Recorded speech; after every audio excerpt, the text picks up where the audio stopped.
I said that this was a royal earthquake. Do you think it is a royal earthquake? Do you think it threatens the very monarchy? I'm absolutely stunned by what we're seeing today. As you said, the last time there was an arrest of a royal was 1647, that is 350 years ago, and it ended up with the beheading of Charles I and briefly the end of the monarchy. So this is not something we see in this country. This is not something that we are used to seeing. And we have to remember that Andrew remains eighth in line to the throne. He still lives in a royal residence. It isn't in Windsor, it isn't Royal Lodge, the place that he was moved out of, but it is on the royal estate.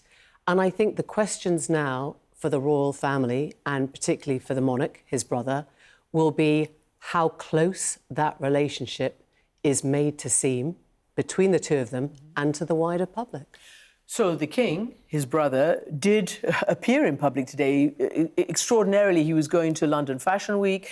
We have pictures of him walking in, and he refused to answer any journalist questions. He wasn't heckled by the public, as far as we can see, but he wouldn't answer questions, and he has, as I said, made that statement about supporting the course of law.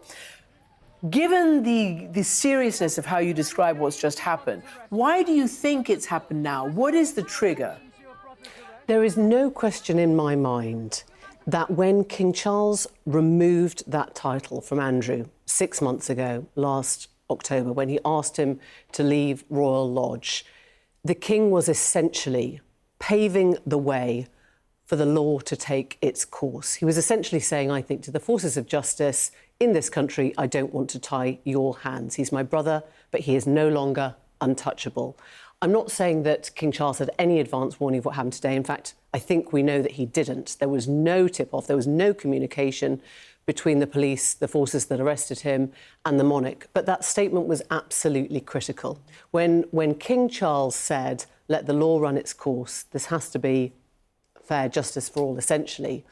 But he also said this curious line, which was, I have the deepest concern. I thought that was a very strange combination of words, because he didn't really explain who that concern was for. Was it for a brother that he feels he no longer can call a brother formally?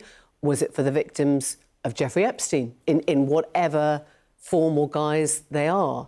It remains unexplained, but I do think that that was a seminal moment, because King Charles was indicating 6 months ago that no one is above the law. Now, here's the tricky part of all of this. You just mentioned Epstein and the victims. So we aren't allowed to talk about that in regard to this case, according to the British legal restrictions on the press, because this apparently is not about those things that you talked to him about in your interview, but this is about misconduct in public office, say the police. That's the suspicion. He hasn't been charged. Nope. He's in custody. What does that mean? That stems from his position as trade envoy. What was he doing and what's at stake here? Let's begin by repeating, as we always do, that Andrew Mountbatten Windsor denies all wrongdoing. When he was a trade envoy, it is alleged that he passed information that was confidential, to do with the state, to do with trade, to do with economics, to do with business, from himself, from the UK government, essentially, to Jeffrey Epstein. Again, he has not been charged.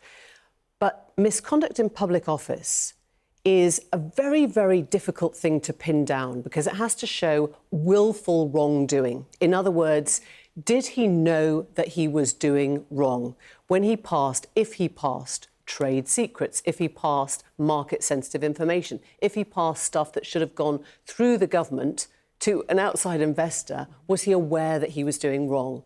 So it is a very serious offence. It can bring life imprisonment. I mean, in its extreme case, these kinds of accusations, allegations, tend to be considered a sort of 4 to 7 year custodial sentence, still a lot, and obviously he hasn't been charged with anything, but it is notoriously difficult to prove.